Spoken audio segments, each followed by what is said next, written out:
On August 8th, 1992, arguably the greatest basketball team ever assembled won a gold medal nicknamed the Dream Team, featuring 11 future Hall of Fame basketball players, and the first time NBA players were allowed to play in the Olympics in Barcelona, helping grow the sport globally more than had ever been done before. Today we're going to dive into how this all happened and how this team got put together on Daily Sports History.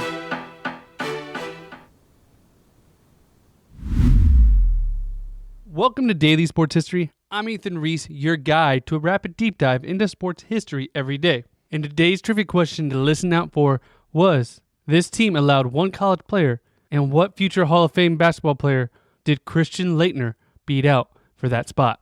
So before we get to the actual Dream Team, we have to go back to see why NBA players were now allowed to participate in the Olympics. As up until then, only amateurs were allowed to participate in Olympic Games. So usually the U.S. team featured only college athletes. And some of these teams did feature Hall of Famers, as the 1984 team featured Michael Jordan, Patrick Ewing, and Chris Mullins, all three of which would go on to be part of the Dream Team. And the 1988 team featured David Robinson, Danny Manning, and Mitch Richmond. So even though often these teams did feature future NBA players before 1992 with just college athletes, it was much harder for a player to compete on these teams because not everyone got that opportunity, because the Olympics is every 4 years and you're only in college every 4 years. So juniors and seniors usually won out on being able to participate in these teams. So often players went out without making the team,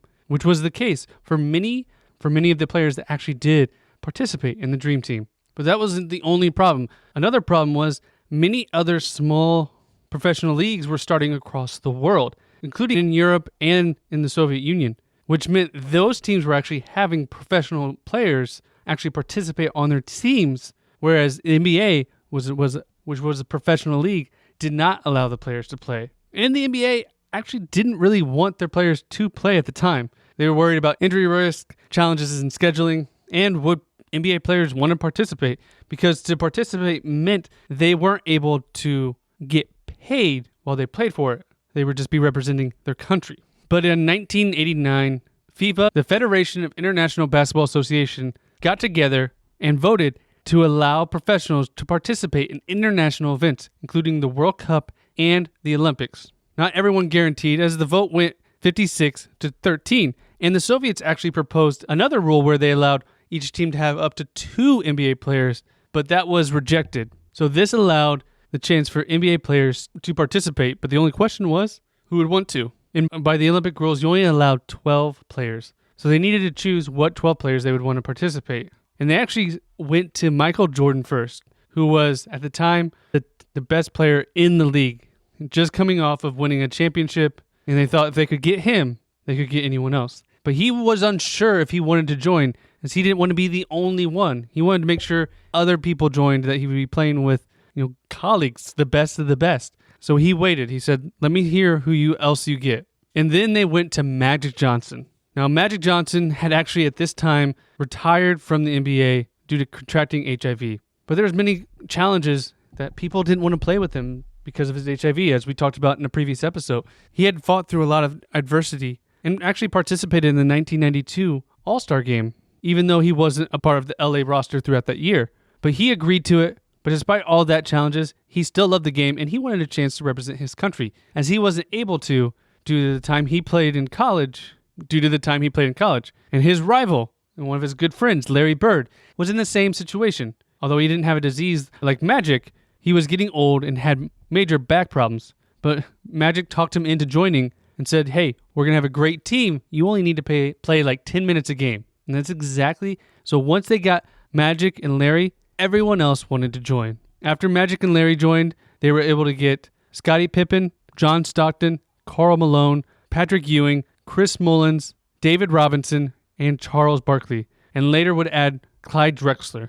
And with that announcement, Michael Jordan agreed to join in, as this was his first time to get to play with every one of these players on his own team. But that was only 11, and they needed to fill the one more roster spot. And the U.S. committee decided that they would still allow one college player to join the team. And it came down to 2 big men in college between Duke's Christian Laettner and LSU's Shaquille O'Neal. And at the time, Christian Laettner was the best player in college, and they gave the spot to him. If Shaq would have made it, that would have meant all 12 members of the Dream Team would have been Hall of Fame basketball players. And part of the reason why all these players wanted to join in as well, and they would all be led by Chuck Daly, who led the Bad Boy Pistons. And another reason why the U.S. was so motivated to win was because in the 1988 games, as basketball started in the Olympics in 1936, and for the first 7 Olympics, the United States won a gold medal. It wasn't until 1972 when the Soviets finally beat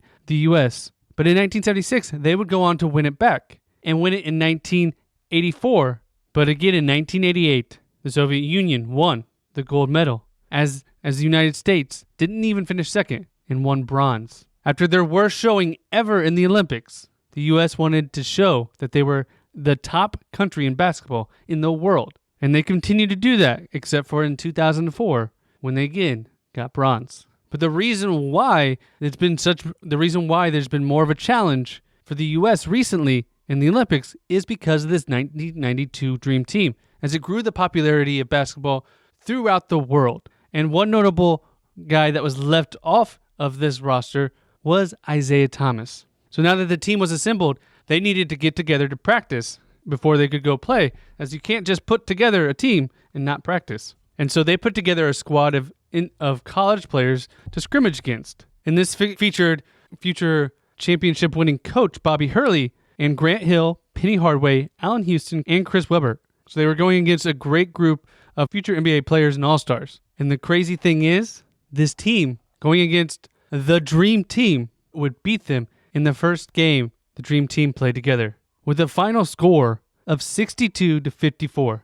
Reports are that Bobby Hurley was just cutting through the defense like it was butter.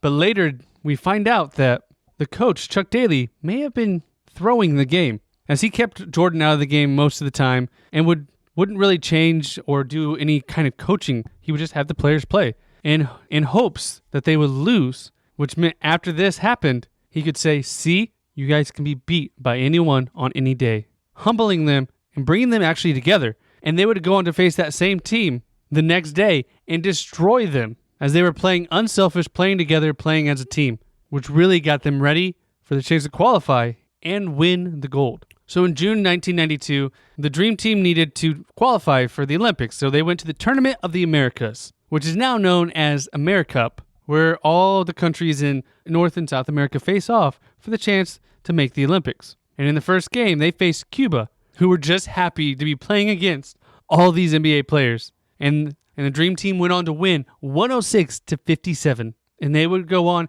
to easily win the Tournament of Americas and make it to the Olympics and qualify for the Olympics. And when they made it to the Olympics, they were so popular that they actually didn't stay in the Olympic Village, which is a location for Olympic athletes where they could house, where they can eat, sleep, and get ready for competitions. But they were so popular, they needed their own location to keep them safe, as everyone wanted to meet the Dream Team. And on July 26, 1992, they played their first Olympic game together, facing Angola, defeating them 106-48. And they were in their group. They faced Angola, Croatia, Germany, Brazil, and Spain. And they made it out of their group to get into the knockout round, where they defeated Puerto Rico, and in the semifinals defeated Lithuania. And they headed in to face Croatia for their gold medal match. Now, they had already beat Croatia before, and Croatia actually featured 2 future NBA players, and Tony Kukoc, who would go on to join Scottie Pippen and Michael Jordan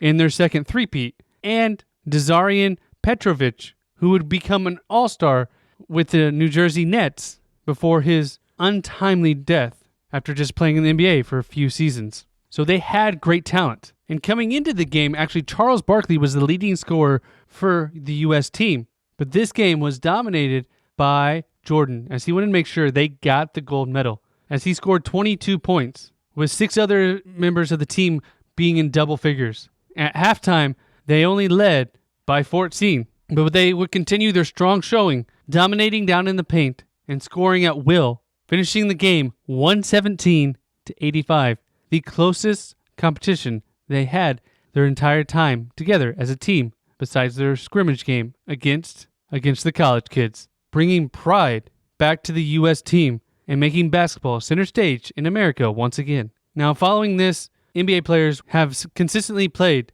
in the NBA and the Olympics every 4 years. And in 1996, they had the Dream Team 2, which featured multiple Hall of Famers, and it also featured 5 Dream Team players in Barkley, Malone, Pippen, Robinson, and Stockton. But what this really did was give credibility to the Olympics. It meant the best players in the world were playing in the Olympics, so you got to see the best competition. And even though the United States dominated for a stretch up until 2004, when Argentina actually won the gold, this didn't show that the United States was any weaker as a team. What it actually showed was that the international competition has gotten way better. As in, even if you look in the NBA, 3 of the last MVPs are foreign-born players, which means the best players in the NBA aren't only playing for the United States. They're playing for other countries as well. And this allows the game to grow even more globally. And it has grown even in other professional leagues, as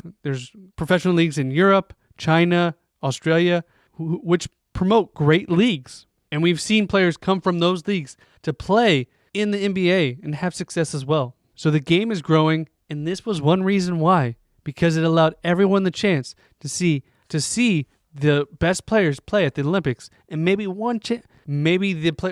as players watched, they thought, maybe I'd get to play against them, even if I only play for my country, which was a good opportunity. And I hope you were happy to be part of our experience today. It was great. And if you want us to cover a topic that you love, please leave us a review wherever you're listening and tell us the topic you want us to cover and your name, and we'll get that done just for you. And come back tomorrow for more daily sports history.